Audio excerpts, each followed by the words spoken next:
जय श्री कृष्णा दोस्तों हमेशा की तरह आज की भी वीडियो बहुत ही ज्ञानवर्धक है।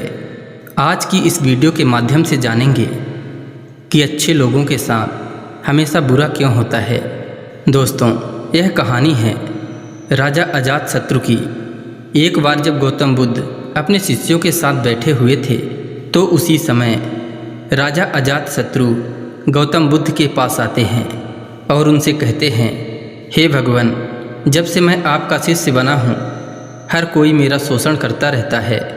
जब तक मैं आपका शिष्य नहीं बना था तो सभी लोग मुझसे डरा करते थे, क्योंकि पहले मेरा स्वभाव बहुत ही क्रूर था।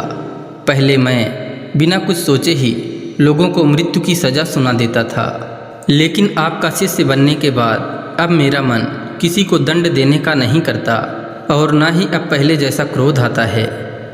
मैं अब सभी को दया भाव से देखता हूँ, लेकिन मेरे इसी शांत स्वभाव और दया भाव की भावना का कुछ लोग अनुचित लाभ उठा रहे हैं और कुछ राजाओं ने तो हमारे राज्य के लोगों को खतरे में डाल दिए हैं।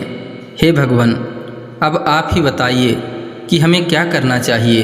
राजा अजातशत्रु के द्वारा ऐसी बातों को सुनकर गौतम बुद्ध एक कहानी सुनाते हैं जो हम सभी को ध्यानपूर्वक सुनना चाहिए। किसी जंगल में एक पेड़ के खोल पर एक जहरीला सर्प रहता था। अगर उस पेड़ के आसपास थोड़ी सी भी हलचल होती तो वह सर्प लोगों के ऊपर आक्रमण कर देता था और बहुत से लोगों को तो वह सर्प मृत्यु के घाट भी उतार चुका था। इसीलिए आसपास के लोग उस वृक्ष के समीप भी जाने से डरते थे।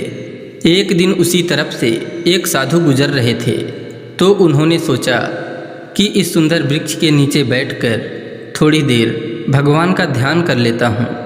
उसी समय कुछ गांव के लोग वहाँ से गुजर रहे थे तो उन्होंने साधु जी को सचेत करते हुए बोले कि हे महात्मन, इस वृक्ष के पास बहुत ही जहरीला सर्प रहता है जिसके डसने से तुरंत मृत्यु हो जाती है। अतः आप कहीं दूसरी जगह पर जाकर ध्यान करने के लिए बैठ जाइए। साधु जी गांव वालों की बातों को सुनकर थोड़ा मुस्कुराए और उस वृक्ष की तरफ चल दिए। इसके बाद जैसे ही साधु जी ध्यान करने के लिए बैठे, वह सर्प तुरंत गुस्से से फुफकारता हुआ साधु जी के पास आ गया। यह देखते हुए साधु जी एक मंत्र का जाप किए, जिसके चमत्कार से वह सर्प साधु जी से बात करने लगा और वह सर्प साधु जी से कहता है कि हे मानव, क्या तुम्हें मुझसे डर नहीं लगता? तुम्हें पता होना चाहिए यह क्षेत्र हमारा है और यहाँ पर किसी की आने की हिम्मत नहीं होती। साधु जी ने करुणा भाव से कहा, हे प्रिय सर्प, इसमें डरने की कौन सी बात है? मुझे तो किसी से डर नहीं लगता, यहाँ तक कि मृत्यु से भी डर नहीं लगता, तो मैं तुमसे क्यों डरूं? और इसके बाद साधु जी ने कहा, डरते तो तुम हो कि कहीं तुम्हें कोई मार न दे, इसीलिए तो तुम दूसरों को काटते हो। साधु जी के द्वारा बोले गए इन बातों को सुनकर वह सर्प आश्चर्यचकित रह गया, क्योंकि सर्प को पहली बार कोई इतना साहसी व्यक्ति मिला था। इसके पहले जिससे भी सर्प की मुलाकात होती थी वह या तो सर्प को मारने के उद्देश्य से आते थे या फिर डरकर भाग जाते थे। साधु जी की बातों को सुनकर वह सर्प साधु जी के चरणों में लिपट गया और उनसे कहने लगा, हे महात्मन, आप सही कह रहे हैं। मैंने जो कुछ भी किया अपनी सुरक्षा के लिए ही किया। इसके बाद साधु जी सर्प को समझाकर वहाँ से चले जाते हैं। सर्प भी साधु जी की बातों को सुनकर यह निश्चय कर चुका था कि अब वह किसी को नहीं काटेगा। इसके बाद सर्प अपने क्रूर स्वभाव को त्याग कर दूसरों को काटना बंद कर देता है, लेकिन इसका परिणाम उल्टा होता है। जब गांव वालों ने देखा कि यह सर्प दूसरों को काटना बंद कर चुका है, तब सभी गांव वाले उसका फ़ायदा उठाने लगे। जो पहले डरकर दूर भाग जाते थे, अब वही लोग उसे पकड़ने लगे। कुछ लोग तो उसे देखकर पत्थर मारने लगे, जिससे सर्प ज़्यादातर घायल और जख्मी रहता था। वह सर्प अपने जीवन का सबसे कठिन समय बिता रहा था।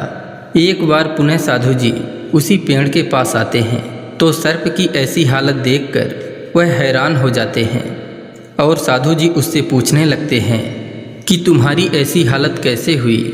तब सर्प ने कहा, हे महात्मन, जब से आपने हमें क्रूर स्वभाव को छोड़ने के लिए कहा, तब से मैं लोगों को डसना छोड़ दिया।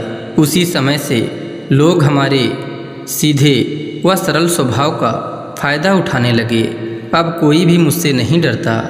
अब लोग आते हैं और हमें चोट पहुंचाकर आनंद उठाते हैं। सर्प की ऐसी बातों को सुनकर साधु जी ने कहा, मैंने तो तुमसे कहा था कि बिना कारण के किसी को मत काटना, परंतु मैंने ये नहीं कहा था कि अपनी आत्मरक्षा के लिए फुफकारना भी छोड़ दो। साधु और सर्प की यह कहानी बताने के बाद गौतम बुद्ध राजा अजातशत्रु से कहते हैं कि हे राजन, तुम्हें क्या समझ में आया? क्या तुम भी तो हमारे कहानी को सर्प की भांति उल्टा अमल नहीं करोगे? क्योंकि मैंने भी तुमसे यही कहा था कि अपने क्रूर स्वभाव का त्याग करो, परंतु एक राजा के कर्तव्य को छोड़ने के लिए मैंने कभी नहीं कहा था। तुम्हें पहले की ही तरह कठोर होकर राजा का कर्तव्य निभाना है। तुम्हें अंदर से एक साधु एवं बाहर से एक राजा की तरह शासन करना होगा। दोस्तों, हमेशा ही अच्छे लोगों के साथ बुरा होता है। आपने यह सुना होगा कि जंगल में भी उन्हीं पेड़ों को सबसे पहले काटा जाता है जो सीधे होते हैं।